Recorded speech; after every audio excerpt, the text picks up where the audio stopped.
Ngange, can I bring you in here? I know you're raring to go, and I think you might have even worn a suit.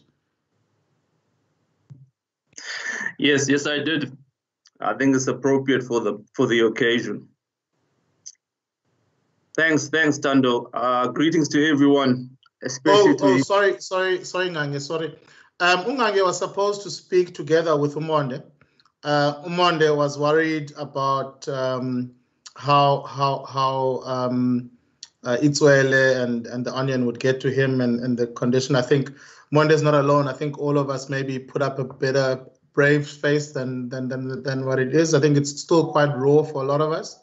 And so Monde, I appreciate you just saying you'd rather, text a few things and ask Ngange to speak on his own and not speak with him. So Monde has just asked for that space, and I think let's appreciate and respect that. But do thank you, Monde, for saying that, and I think Max also did the same. Thank you, Tando. No, I concur with those sentiments for Monde. I think I was on the verge of breaking down myself listening to Nick a bit earlier. That was tough. The resonation in his voice about our great friend that we've lost brought the emotion of the moment right through me. But yeah, I just want to say greetings to everyone, especially to ifamily kaKaunda. Ndiyabulisa kumama, ndiyabulisa Aviwe, Uza, and now Thando. I know I'm written down as a speaker representing Ubuntu, which I am, but I'm also a lifelong friend, we met when we were 10 years old on his arrival at Del Junior. He was slightly overweight, so I guess I took an immediate shining to him because you wouldn't guess it now looking at my washboard abs, but I was an overweight kid myself. Bev came across as a shy kid who actually preferred to be left alone. Sounds strange to everybody else who's known Bev since then. So us being Dell veterans at the time, us being Omonda Zondegi, Yao Chuma Paul for Roden King, Kanyapda, Olukanyo Politi, to name a few. Us being old hands at the school, given our 12 months head start on Kaunda at Dale, we took him in and we showed him the ropes. From that day, the bunch of us were inseparable. I mean, literally. As hostel boys, we all made sure we were in the same dorm. From standard 1 in 1991 to matric in the year 2000. So to say we grew up together is an understatement. In between, in those years, we picked up some straddlers if friendship would be people like John Maha, to Tato Corbett, Banim Fabe, Jonathan Els, David John, and a lot more. There's nothing we didn't do together. There's nothing we didn't know about each other. I mean, things like who was the last person to wet his bed while we were young. We know that. To be honest and share it to you, Kaunda was actually the last person in our friendship group to wet his bed. We even were there for each other when we were mourning the loss of loved ones. Some of us younger than others. There's no moment that we didn't experience together. In that time, that young, shy Kaunda shared his baby fat and grew into our entertainer, both on and off the field. He was always telling jokes, coming up with catchphrases, other terms unique to our little group. He just had that flair, that flair for theatrics. I think as John touched upon, he even, wrote a play in high school. Naturally, he conscripted us, sorry, untalented bunch, to play characters. Yet we still won the best school play that year, He always pushed us and he inspired us to get out of our comfort zones and do better, thus be better. It was these inspirational qualities, and obviously coupled with immense amount of talent, that saw him selected as a captain of the SA school teams in 2000 and captain of the SA 19 rugby team at the Junior World Champs in 2001. Thereafter, he rose quickly up the professional ranks to ultimately lifting the Currie Cup with the Cheetahs. Or as you would say, that is net Ian Darts, just Cheetahs. Those were some of his favorite years in rugby, playing alongside the current Springbok coach, Rassie Erasmus. Those years made him, and I guess by extension us, lifelong Cheetah fans. It was during that period, around 2005, that Kaunda first crossed paths with Ubumbo. Ubumbo had been founded in 2002 by Umali Kosi and friends as a UCT internal rugby league team, tilted towards giving black rugby players an opportunity to showcase their skills, and importantly, in an environment where they were comfortable. Ubumbo can now count the likes of Umpo Mbiozo, former SA7's captain, and Don Amand of the Chiefs as alumni. But more than that, more than just being a rugby team, Ubumbo also sought to create awareness, to take rugby into the rural and, I guess, peri-urban communities. And these were qualities that spoke to the humanitarian in Kaunda, who, when we approached and offered him to join us on the tour to bring the awareness, he gleefully accepted. I'm sure this is current news to his professional rugby team contract holders at the time. But Kaunda came on tour with us to Mthatha, and he played, and he put on a number of bone-crunching tackles, as well as line breaks, the usual Kaunda running with the ball. Kaunda thoroughly enjoyed being part of the team, and also especially enjoyed spreading rugby into the far reaches of the country. In fact, I can even recall him joking years later during a joint Ubumbo Clip Drift rugby chat event. He said, "I'm sure there's still some grown men in Mthatha who are nursing injuries for some of the tackles I delivered in that."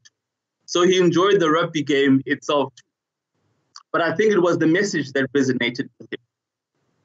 So it was not that surprising to see Kaunda turn to commentary when his injuries curtailed his career. It was the perfect blend of entertainment and education. See, to him, rugby was everyone's game. A game he grew up on. So did his friends, his family, and his extended community. A game with a rich history in the black community. However, it was an unacknowledged history, and Kaunda wanted to address that. He saw commentary not only as a way to take the game to the people in their own language, using their own idioms, but also as a medium to share black rugby history, to tell the stories of Kwaru and the South African black rugby legends, like Othemba Ludwaba, Zangosha, Wallace Kotyeni, Norman Mbiko, Peter Carter, Wilfred Gove, and Makaya Jack, just to mention a few. He did this so that the next generation of black rugby talent doesn't feel out of place playing the game. Or, as he put in his own words, lo mdlalo wombhoxo ngowethu nathi kwaye asilahlekanga xa siphethe le bhola, which means this is our game too, and we are not lost when we hold this oval ball in our hand. I don't know if this passion came from his own experiences in rugby, but he certainly was adamant that no black child will feel like a stranger for choosing and embracing the game. You see, to Kaunda, there ought not be organizations like Ubumbo. There ought not be a need for organizations. There ought not be the need to take the game to marginalized communities, nor to make black players feel welcomed in the game. To him, the game should already belong to everyone, in everyone's language, and everyone should already feel welcomed. He dedicated his life to that goal. And when one can watch an arm so nonchalantly offloading a ball, with the nation holding its collective breath, to a vacant Mapimpi, to score SA's very first try in the Rugby World Cup, right under the sticks, while hearing the commentary in your home language, well, then it most certainly starts feeling like our game too. That's who Kaunda was, a man who could not sit idly by when there was an important matter to be addressed.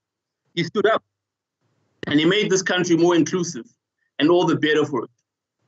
And he did so in the most loving and embracing way, which is tough to do, particularly in the context of our nation's history. You see, it's far easier to fight each other from our respective corners than it is to choose to come together for a common cause.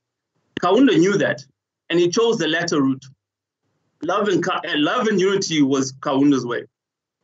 That is Kaunda's legacy. He stood up. I'm sure where he is, somewhere watching, belting his hearty laugh at the hoopla going on in his name, he would tell us not to mourn. For his was a well-spent life, despite his limited years on earth. Instead, he would challenge us by saying, Phakamani eSoweto, Phakamani eMdantsane Thembisa, naseKhayelitsha, Phakamani eGcuwa, eGautrain, nakwezo boardroom zenu.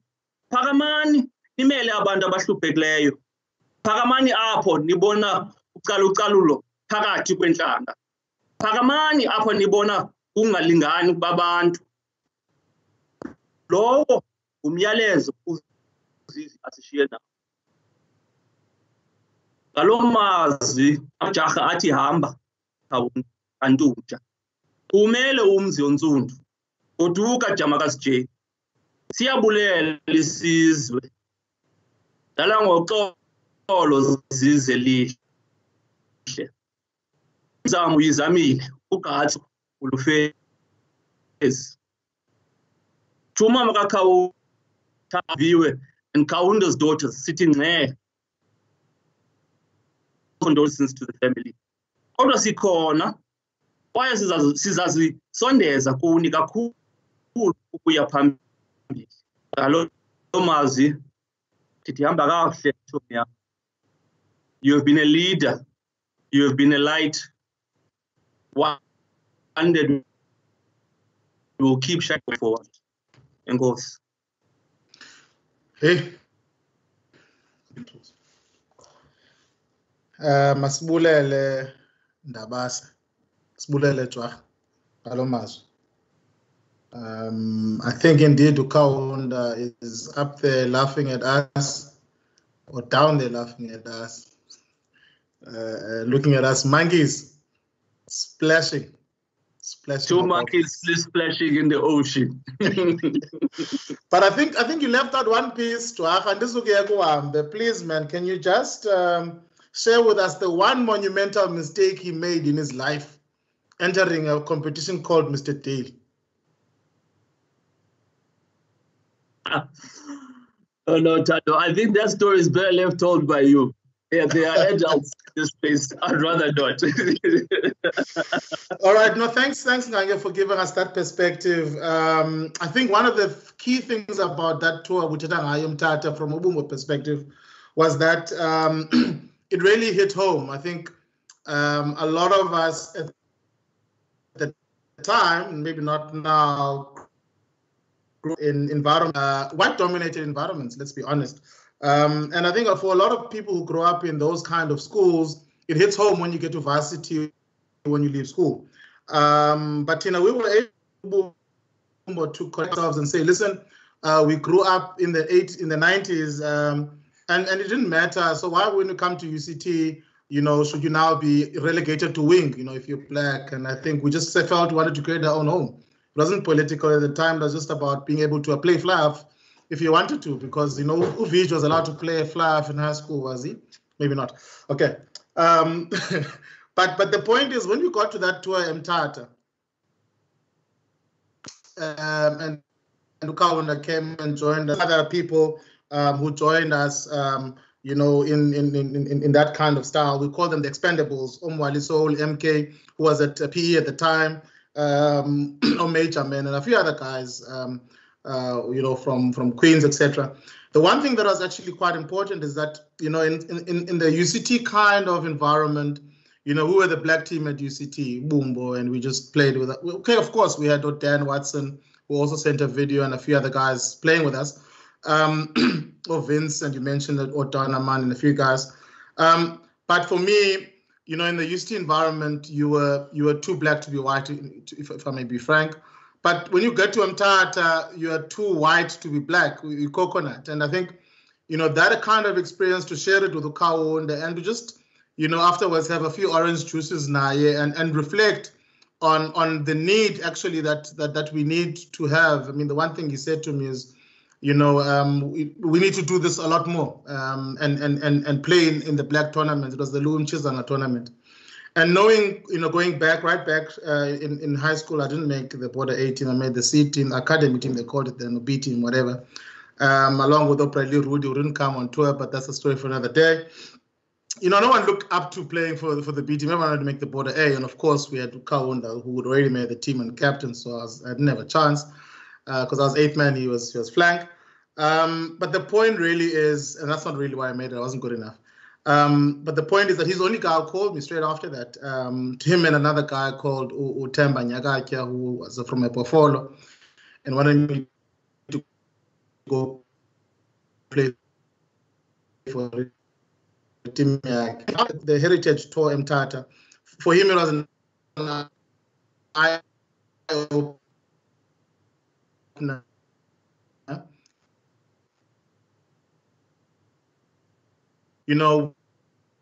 We got there and we were promised accommodation. We got sent to a classroom, and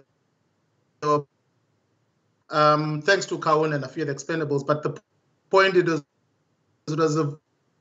a turning point, certainly in my mind, around my understanding of the impact that I need to make in all of that. Thanks, Ngange, for sharing. Really, really most important story.